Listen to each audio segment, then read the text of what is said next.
Kwanza kabisa tunamshukuru Mwenyezi Mungu ambaye ameweza kutupa nguvu, tumeweza kuingia kwenye mechi yetu.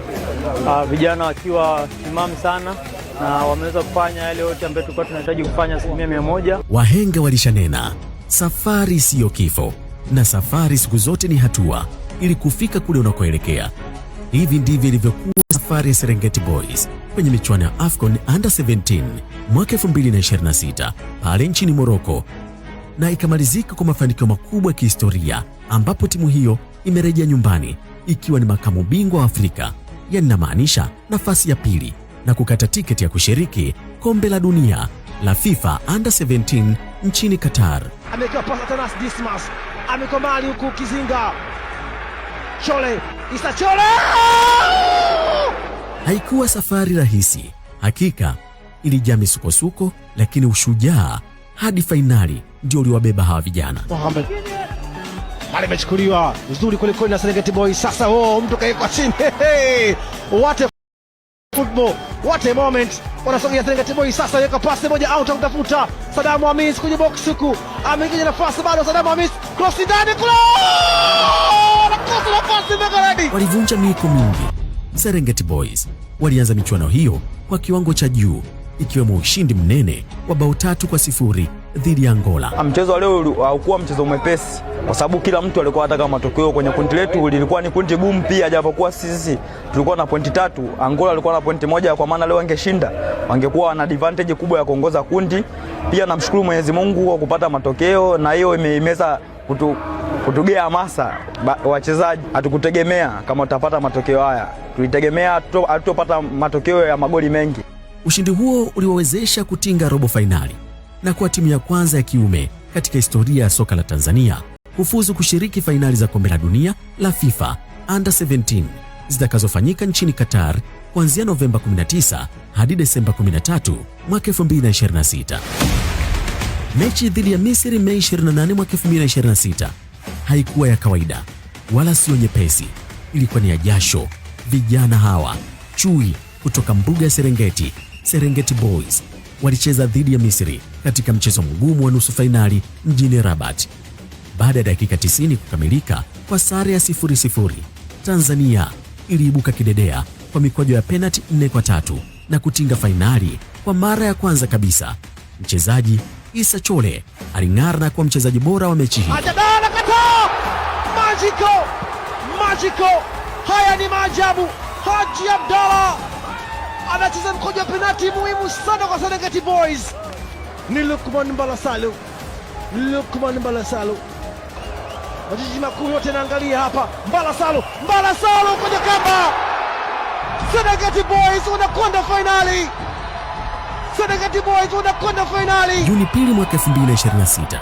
Hii ilikuwa ni fainali iliyopigwa kwenye uwanja wa Prince Moulay Hassan mjini Rabat nchini Morocco. Walianza vizuri kwa goli la mapema dakika ya 7 lililofungwa na Hamisi Mihambo.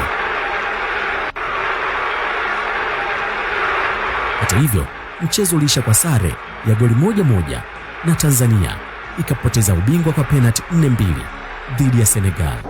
In the challenge, and he has got a spot kick opportunity now. Well, they got their first goal of the tournament, and this one with so much more pressure, but he strikes it with aplomb. Hata hivyo, haikuwa kirahisi. Vijana hawa, licha ya kukosa kikombe, timu ya Tanzania Serengeti Boys ilitawala upande wa tuzo binafsi na zile za timu kutokana na kiwango bora walichoonesha. Tuzo ya nidhamu, fair play, imeenda kwa timu ya Serengeti Boys kwa kuonesha uungwana na nidhamu ya hali ya juu. Mchezaji bora mashindano, MVP, tuzo hii kubwa imetwaliwa na kiungo wa Tanzania, yani Serengeti Boys Under 17, Issa Chole. Mfungaji bora mashindano, tuzo hii imechukuliwa na mshambuliaji Dismas Atanas aliyemaliza na mabao 3. Well, always tough to receive awards when you've come second in the one that truly matters. The great honor for Kassim Maimbo, and the top goal scorer.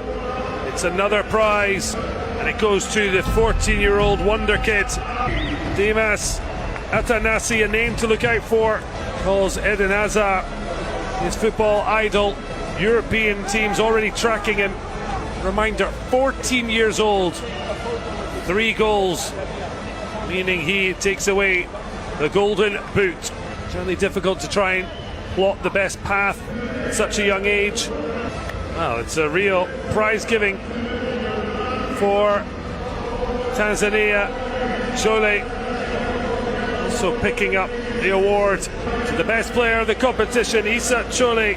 Ultimately, East African nation just coming up short. Hatimaye kikosi kikawasili hapa nchini Tanzania tarehe 3 Juni 2026 kupitia uwanja wa ndege wa kimataifa wa Julius Nyerere JNIA na kupokelewa kwa sherehe kubwa na serikali pamoja na mashabiki wenye mapenzi ya dhati na timu yao. Kwa hiyo hasiwepo mtu yoyote wa kulaumu na kunyoosha kidole na kutafuta maneno ya kuwakebei na kuwadhalilisha vijana hawa ambao ni mashujaa wetu. Ukitaka kuwaza kunyanyua na kusema neno lolote, cha kwanza tafakari tu kwenye miaka yako 17, umri wa miaka 17 uliokuwa nao, ulishawahi kuleta heshima gani kwa nchi? Kazi inayofuata kwa vijana hawa ni kujiandaa kikamilifu kwa ajili ya kuwakilisha Afrika kwenye kombe la dunia nchini Qatar baadaye mwaka huu. Mheshimiwa Spika, naomba nitumie bunge lako tukufu kuwapongeza vijana wetu wa Serengeti Boys kwa hatua kubwa na yenye heshima waliofikia katika mashindano ya vijana chini ya miaka 17 kwa kucheza hatua ya fainali tena yenye ushindani na kukosa tu bahati kwa kweli ya kulileta kombe hilo hapa nyumbani. Na vijana jana wamekosa, kuna siku kombe hilo linakuja na wala sio siku nyingi litakuja hapa Tanzania.